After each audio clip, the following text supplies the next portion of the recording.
और बड़ी खबर के साथ बुलेटिन की शुरुआत करते हैं। बलिया में पूर्व मंत्री अंबिका चौधरी पर मुकदमा दर्ज हो गया है। जिला पंचायत सदस्य को बंधक बनाने के आरोप में ये मुकदमा दर्ज हुआ है। जिला पंचायत सदस्य को बंधक बनाने का पूरा मामला था। पिता की तहरीर पर बांसडीह रोड थाने में दर्ज हुआ है। ये मामला पूर्व मंत्री के बेटे जिला पंचायत अध्यक्ष पद के प्रत्याशी हैं और इस पूरे मामले में अब पिता की तहरीर पर मामला दर्ज हो गया है। अजय भारती हमारे साथ जुड़ गए। अजय, किन किन धाराओं के तहत ये मामला दर्ज हुआ है? जी अजय जी, मैं आपको बताऊं कि ये मुकदमा जो है धारा 365 के तहत दर्ज किया गया है। रमेश वर्मा जो जिला पंचायत सदस्य हैं वो कई दिनों से लापता थे। उस मामले में ही अंबिका चौधरी जो पूर्व मंत्री रह चुके हैं, उनके बेटे जिला पंचायत अध्यक्ष का चुनाव लड़ रहे हैं और इस बात को वो कई दिनों से लापता थे, जिसको लेकर के रमेश वर्मा के पिता ने 5 लोग थाने में तहरीर दी है। जिसके बाद मुकदमा दर्ज किया गया है धारा 365 के तहत अंबिका चौधरी पूर्व मंत्री के खिलाफ। शुक्रिया अजय आपका जानकारी और अपडेट्स को देने के लिए।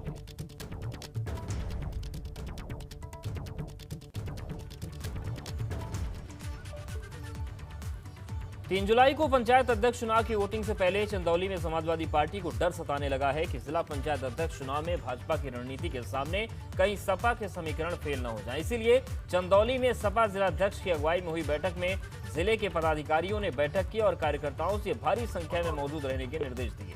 सपा को यह भी डर है कि कहीं ऐन चुनाव के वक्त भीतरघात सपा की हार की वजह न बन जाए।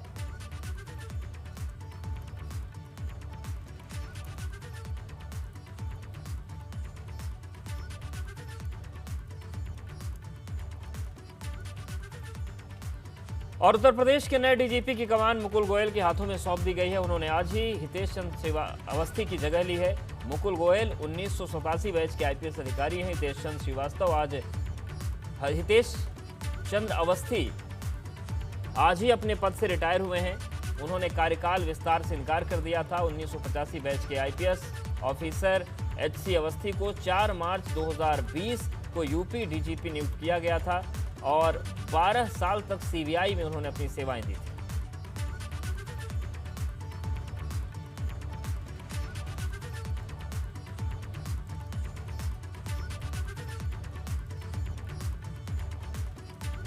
धर्मांतरण मामले में गुजरात से एक आरोपी सलाउद्दीन को एटीएस ने गिरफ्तार कर लिया है। सलाउद्दीन पर धर्मांतरण के लिए फंडिंग करने का आरोप है।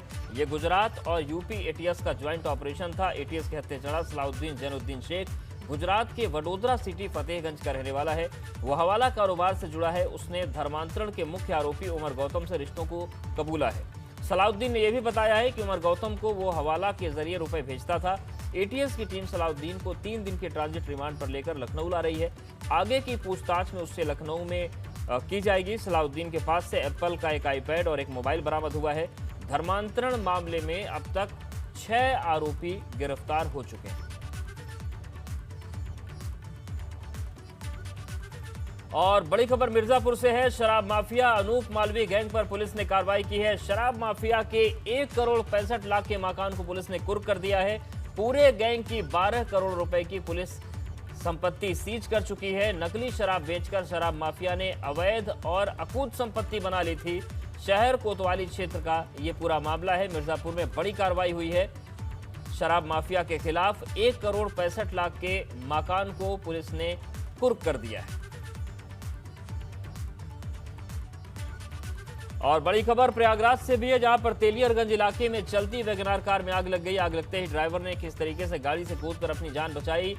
आसपास के इलाके में अफरा तफरी मच गई। लोगों की मदद से आग को काबू में पाया गया। तो देखिए तस्वीर आपको दिखा रहे हैं, वैगनार है और अचानक से चलते वक्त इसमें आग लग गई।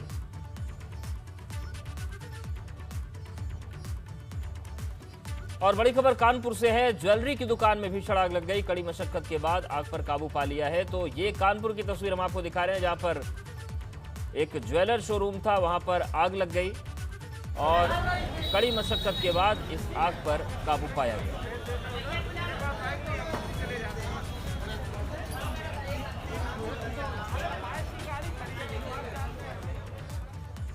फिरोजाबाद कोर्ट को उड़ाने की धमकी वाला एक खत पर कोर्ट परिसर में मिलने के बाद हड़कंप मच गया। 29 तारीख की शाम को यहां पर एक लेटर मिला था जिसके जरिए किसी ने धमकी दी थी कि वो कोर्ट परिसर को बम से उड़ा देगा। इस खत के मिलने के बाद पुलिस प्रशासन में हड़कंप मच गया। पुलिस ने इस पूरे मामले को गंभीरता से लिया है और फिलहाल ये पता लगाने की कोशिश की जा रही है कि ये खत किसने यहां पर फेंका। एसपी सिटी ने बताया कि दोषी के पकड़े जाने के बाद उसके खिलाफ कड़ी कार्रवाई की जाएगी। ये लेटर मिला है जिसमें अस्पष्ट लिखावट है, किसी को एड्रेस नहीं है, किसी का नाम नीचे नहीं है, लेकिन इसको गंभीरता से लेते हुए कल एंटी सबोटाज टीम के द्वारा चेकिंग कराया गया, डॉग स्क्वाड वगैरह के द्वारा, और आज सुबह से भी सरगर्मी हम लोग बनाए हुए हैं, लगातार चेकिंग टेस्टिंग चल रहा है और इसके जांच पूरी होने तक हम ये प्रक्रिया जारी रखेंगे। लखनऊ में रियल एस्टेट और इन्वेस्टमेंट के नाम पर हजारों करोड़ का फर्जीवाड़ा करने वाली कंपनी शाइन सिटी के खिलाफ एसटीएफ ने बड़ी कार्रवाई की है। एसटीएफ ने राजधानी लखनऊ के विभूति खंड इलाके से शाइन सिटी इंडिया कंपनी के India business head Brijmohan Kumar Singh समेत 4 लोगों को गिरफ्तार किया। वहीं कंपनी का एमडी राशिद दुबई में बैठकर स्काई ओशियन कंपनी के नाम से अब भी फर्जीवाड़ा कर रहा है। गिरफ्तार किया गया Brijmohan Kumar Singh sky ocean company और शाइन सिटी कंपनी का टीम लीडर था, जो कि झारखंड का रहने वाला है। ब्रिजमोहन के साथ स्काई ओशियन कंपनी के एक और एमडी बुलंदशहर के रहने वाले अंकित को भी एसटीएफ ने गिरफ्तार किया है। साथ ही झारखंड के गढ़वा के रहने वाले मोहम्मद फैजान अंसारी और सोलापुर के रहने वाले सुभाष तुकाराम देवकाते की गिरफ्तारी की गई है।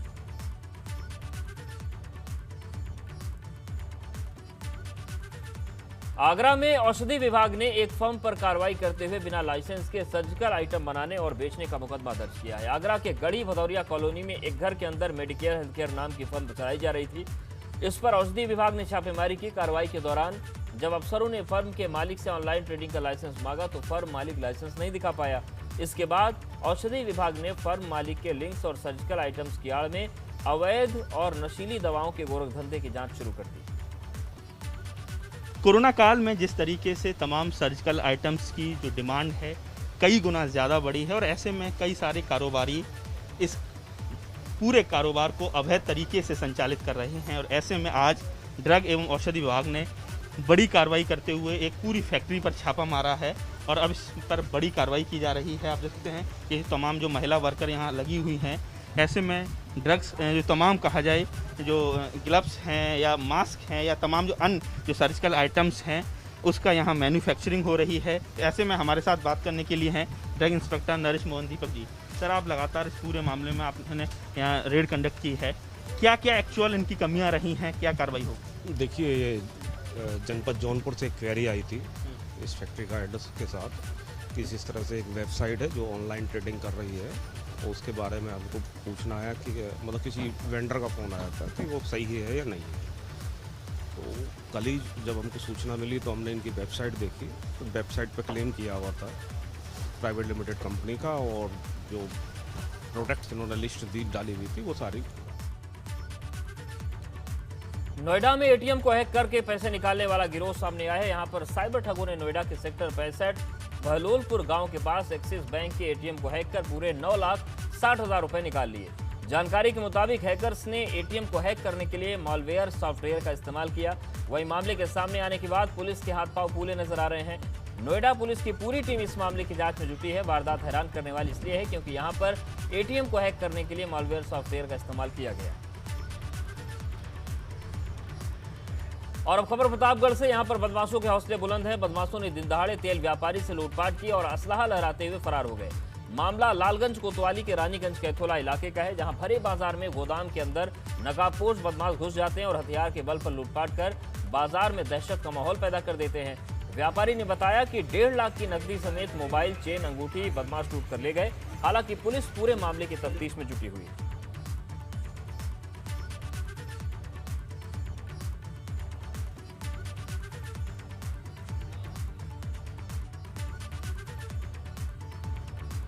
और खबर मुजफ्फरनगर से, जहां पर रिश्तों को तार तार करने वाला एक मामला सामने आया है, जिसमें भतीजे ने अपने ही सगे चाचा के खेत में पानी चलाने को लेकर हुए विवाद के चलते गोली मारकर हत्या कर दी। घटना के बाद आरोपी मौके से फरार हो गया। मामले की जानकारी परिजन को लगी तो परिवार में कोहराम मच गया। वहीं घटना की सूचना पर मौके पर पहुंची पुलिस ने मृतक के शव को कब्जे में लेकर पोस्टमार्टम के लिए भेज दिया।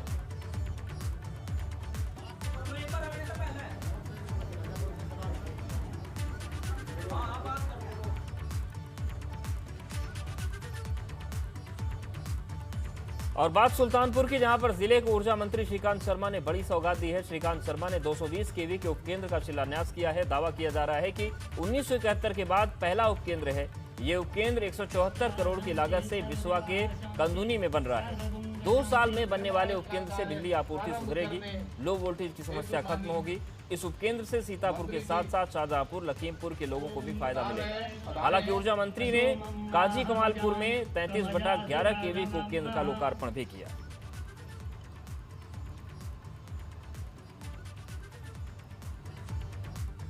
अयोध्या में पिछले 2 दिन से श्री राम जन्मभूमि तीर्थ क्षेत्र ट्रस्ट के सदस्यों की एक गोपनीय बैठक चल रही है। इस बैठक की जानकारी मीडिया को नहीं दी जा रही। बैठक में श्री राम जन्मभूमि तीर्थ क्षेत्र ट्रस्ट के कोषाध्यक्ष महंत गोविंद गिरी, ट्रस्ट के सचिव चंपत राय, सदस्य कामेश्वर चौपाल, डॉक्टर अनिल मिश्रा, महंत दिनेंद्र दास और विमलेंद्र मोहन प्रताप मिश्रा को शामिल किया गया। इस बैठक में जमीन की खरीद फरोख्त को लेकर उठे सवालों पर विस्तार से चर्चा की गई। साथ ही राम मंदिर के परकोटे निर्माण के लिए जमीन की आपूर्ति और दूसरे मुद्दों पर चर्चा की गई। सूत्रों की माने तो आने वाले दिनों में संघ के भैयाजी जोशी को ट्रस्ट के संरक्षक की जिम्मेदारी दी जा सकती है। आपको बता दें कि जमीन की खरीद फरोख्त को लेकर ट्रस्ट के सदस्य डॉक्टर अनिल मिश्रा और अयोध्या के मेयर ऋषिकेश उपाध्याय पर बेहद गंभीर आरोप लगे। डिप्टी सीएम केशव मौर्य बुधवार को राज्यपाल आनंदीबेन पटेल से शिष्टाचार मुलाकात करने राजभवन पहुंचे। इस दौरान केशव मौर्य के साथ उनके बेटे और बहू भी मौजूद थे। मुलाकात के दौरान राज्यपाल आनंदीबेन पटेल ने डिप्टी सीएम के बेटे और बहू को आशीर्वाद दिया।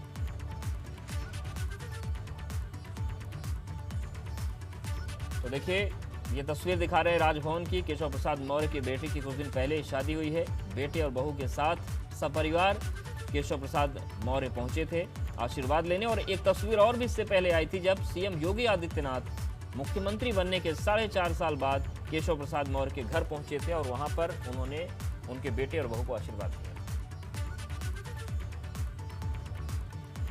और अब कोरोना संकट के बीच बच्चों की भारी भरकम फीस के बोझ तले दबे उत्तर प्रदेश के लाखों अभिभावकों से जुड़ी बड़ी खबर। कोरोना संकट के बीच यूपी के प्राइवेट स्कूलों का मनमाने तरीके से फीस वसूले जाने का मामला हाईकोर्ट तक पहुंच गया है। इलाहाबाद हाईकोर्ट ने इस मामले में सख्त रुख अपनाते हुए यूपी सरकार के साथ ही सीबीएसई, आईसीएसई और यूपी बोर्ड समेत सभी प्राइवेट स्कूलों से जवाब तलब कर लिया है। एक जनहित याचिका में कहा गया है कि यूपी के ज्यादातर स्कूल कोरोना काल में बंदी के बावजूद मनमाने तरीके से फीस वसूल रहे हैं, जिसमें ट्यूशन फीस के साथ ही तमाम दूसरे मदों में भी फीस वसूली जा रही है। स्कूलों की तरफ से अभिभावकों को एसएमएस और व्हाट्सएप के जरिए मैसेज भेजकर पूरी फीस जमा करने का दबाव बनाया जा रहा है और फीस ना भरने पर बच्चों के नाम काटने और ऑनलाइन क्लासेस में शामिल नहीं कराए जाने की धमकी भी दी जाती है। याचिकाकर्ता के वकील शाश्वत आनंद ने कहा कि जिले स्तर पर डीएम की अगुवाई में एक कमेटी बनाए जाने का नियम है, लेकिन ज्यादातर जगहों पर कोई कमेटी नहीं बनी। जनहित याचिका के जरिए कोरोना काल में बंदी के दौरान स्कूलों की ट्यूशन फीस आदि किए जाने की मांग की गई। हाईकोर्ट की डिवीजन बेंच ने सीबीएसई, आईसीएसई और यूपी बोर्ड को नोटिस जारी कर उनसे इस बारे में जवाब दाखिल करने को कहा है।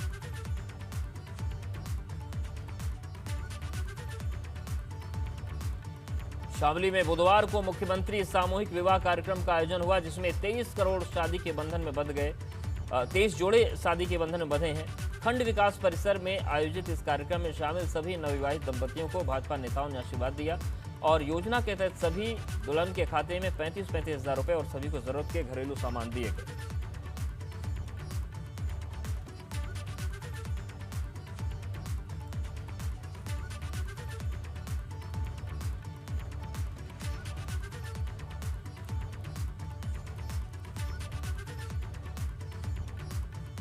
जोशीमठ की बात करते हैं। सीमांत इलाके में नीति में इन दिनों सड़कों को चौड़ा करने का काम चल रहा है, मगर सड़क से निकलने वाले मलबे को जंगल में फेंका जा रहा है।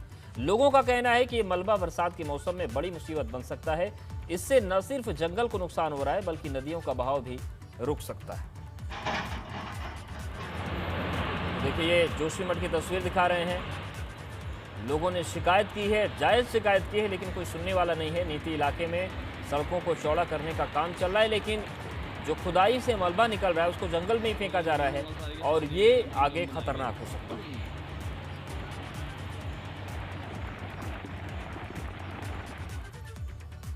Six sigma medical team Kedarnath यात्रा के दौरान स्वास्थ्य सेवाएं मुहैया कराएगी। इस बार यात्रा पर आने वाले श्रद्धालुओं को ऑक्सीजन सिलेंडर के अलावा ऑक्सीजन कंसंट्रेटर और वेंटिलेटर की सुविधा भी मिलेगी। 2018 में सिक्स सिग्मा मेडिकल सर्विस की टीम ने चारधाम यात्रा में केदारनाथ, मदमहेश्वर धाम और हेमकुंड साहिब में 40,000 से अधिक श्रद्धालुओं को स्वास्थ्य की सेवाएं दी थी।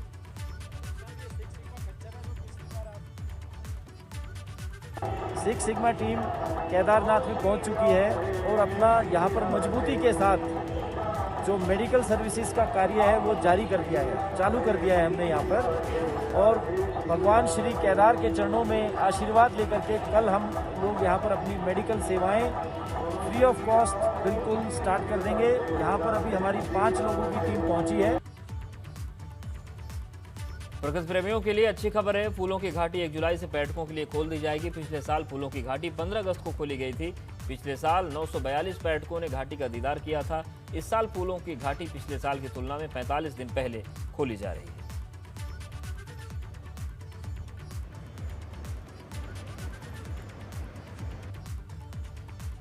कोरोना के मामलों में कमी के साथ उत्तराखंड के पर्यटक स्थलों को भी खोलना शुरू कर दिया गया है। देहरादून समेत उत्तराखंड के कई पर्यटक स्थलों को आज से खोलने की परमिशन दी गई। देहरादून के जू को भी आज पर्यटकों के लिए खोल दिया गया है।